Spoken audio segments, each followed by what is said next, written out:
Welcome to the NFL Today Plus presented by Geico. Week 18, we finally made it. I'm Amanda Guerra, Matt Ryan, Antonio Pierce, Damien Harris in for Kyle Long. He's going to be on the call for the Raiders and the Chiefs games. Guys, Week 18, AP, it's already crazy. How would you describe this season?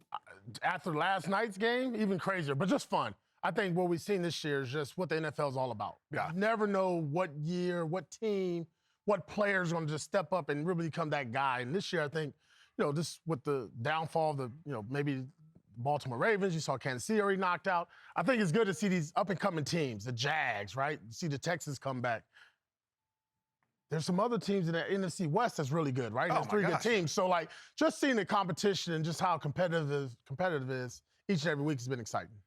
It's been wild. I mean, from the start of the season all the way through to this following weekend. And the last month specifically has been, I think, as crazy as any month of December that I can remember. And it's calmed down. It's calmed down now that we know who's going to be in, who's going to be out, outside of Carolina or Tampa, which we'll figure out later today, and outside of Pittsburgh and Baltimore. But everything else is laid out for us. We don't know the seeding. We don't know how that's going to go. But it's been wild. The month of December been absolutely fun to watch. Yeah, I just think it's been a season full of surprises, right? You look at the New England Patriots. Nobody thought this team was going to be a playoff team preseason. Yeah. You look at Matthew Stafford. We were wondering how he was going to play this year. Was he going to play? Was he going to play with his back situation? Maybe he just didn't want to participate in training camp. Matt Ryan, you might know a little something about. You might have some insight on that. No. I don't know anything about that. I always practice. But it has been a year full of surprises, and somebody's going to shock us. And what I'm most excited about today, you see teams might be resting guys. We saw the Seahawks gain a lot of momentum today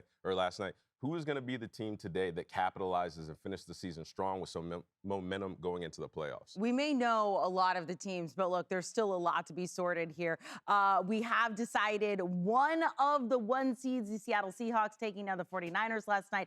Final score, they're 14-3, so they're going to be the one seed in the NFC. I mean, Matt, that game, it wasn't a blowout, but it was so dominant by the Seattle team, Sam Darnold, but also their defense. Yeah, I think all three phases. You talk about the way that they ran the football, the physicality with which they played. Special teams, maybe the one chink in the armor last night. A couple of missed kicks, but all year they've been productive, whether it's covering kicks, whether it's, making big plays with Rashid Shaheed in the return game. They've been outstanding. And then defensively, this football team, we see it right there. The pick, taking advantage of opportunities when they get them.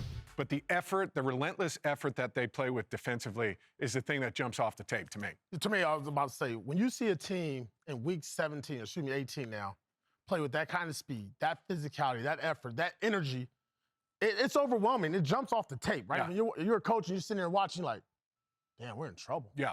It's 11 hats to the ball. Then you watch the running game, you're like, oh my God, they're running downhill and the O-linemen are finishing. And then you watch on special teams, you're like, when you see Seattle, we've talked about this day on the show, is they've been the most complete team since week one, though. So if you're talking about anybody who's been consistent, it's been Seattle week in and week out. Absolutely. And I want to talk about the running backs. Kenneth Walker and Charbonnet, the impact they have on this offense. I mean, we saw it last night. 3rd and 19, they just hand the ball off, toss it to Kenneth Walker, and he gains a first down. Like, that's the type of impact they have on this offense. Not only are they able to get the tough yards and lean on a defense and wear on the opponent over the course of the game, but when you're staring at 3rd and 20, and Matt, you can hand the ball off to a running back and he has the opportunity to get you a first down, that makes the life of the quarterback I don't think they knew they had an opportunity. But now, John Lynch. John Lynch like, what the hell? He was losing it in the box. And now that gives you a whole different level of confidence where it's like 3rd and 15, it's 3rd and long. As a play caller, you have confidence. If we just call a draw something safe, not to put the ball in harm's way, we have the potential to get a first down. That gives the team a lot of confidence. You said it. It gives the team confidence. It also gives you that belief like, oh, man, this might be it. There's certain things that happen when you're a part of a team where things like a 3rd and 17 or whatever, you hand it off and you're like, okay, we're just going to play the field position game here. And then it hits. And you're like, oh, man. Like, this might be the time. Everything is coming together at the right time. And if they can just sustain it, right? The question mark, everybody's going to say it. The question mark going through this is going to be Sam Darnold. I mean, do we apologize to him? No, I'm not going to apologize. Just I'll say, he's been pretty damn good down the stretch. But 2 years in a row, 14 wins? Yeah. That's what I'm saying. Like, apologize to Sam Darnold. The amount of people that have continued to doubt him down the stretch. And here he is, 2-14-win back-to-back seasons with two different teams. I think what's different, though, is this team, unlike that team in Minnesota, I don't think is dependent on him playing well. I think they can win with him for the, quote-unquote, managing the football game, which I think that's a great thing, right? We talk about the completeness of that team, the balance of that team. I think Sam can be himself. Don't put the ball in harm's way. Use his legs. He's athletic, man. He can run around. He can make plays with his legs. Use his legs, no turnovers. Really good recipe for success for them. Let's go to the side of the 49ers, though. Look, they could have been the 1 seed. They're not. They're probably going to be the 6 seed with the Rams at the 5, meaning they're going to face the Bears or the Eagles, and then the injuries piling up for this 49ers team. How concerned are you with them now moving forward? I think you have to be, right? Like, I think Kyle Shanahan's done an unbelievable job, but you look at the notable players and, like, that's a lot of money on that list. That's shocking. And so when you think about winning championships, you've got to have your best players available, right? You've got to have your guys out there. I had a coach tell me when I was young, in critical situations, you think players over plays. So it's not the scheme, it's not this, it's the players. Who do I want to make plays for me in these situations? And when you have that number of guys that have missed time throughout the year, specifically on the defensive side of the ball for them, to be able to come up with big stops. I think Robert Saleh has done an unbelievable job with that defense and has them playing hard. But you need playmakers. Right. And they're missing a bunch of their guys. I think it feels like it's going to be too much to overcome, but we'll see. I have no idea. I totally agree. I think when you get to the month of January, it's all about the players. It's all about the Jimmys and Joes, X and O's got to go decide. There's always going to be situations where you need that play call, that scheme. Yeah. But when you think about January football and the Super Bowl coming in February, it's players. You think about that moment, that catch, that throw, that tackle, or that run.